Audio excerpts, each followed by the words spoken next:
হলো আকাশ পরিস্থিতি। আজকে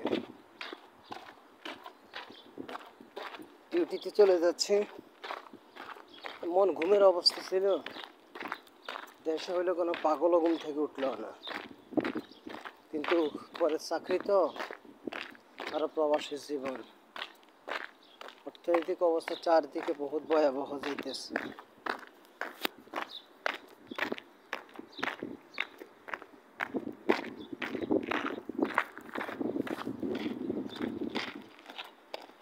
এক সময় খালি জায়গাটা একদিন ভরাট হয়ে যাবে, এখানে হয়তো বড় বড় বিল্ডিং উঠে যাবে।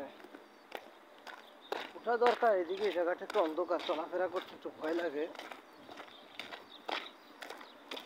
এ হলো আমার ডিউটি ড্রেস পরে যাচ্ছে।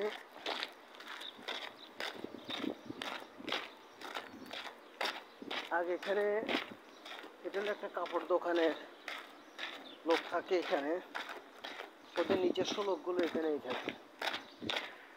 এই জায়গাটা এক সময় খালি ছিল, এখানে এখন বিল্ডিং হয়ে গেছে। পৃথিবী সব পরিবর্তন হয়ে যাচ্ছে। গত 2 বছর আগে যারা এখানে আসছিল তারা এখন এসে দেখলে তাদের মাথা উল্টে যাবে যে আসলে কি হয়ে গেছে, সব পরিবর্তন হয়ে যাচ্ছে।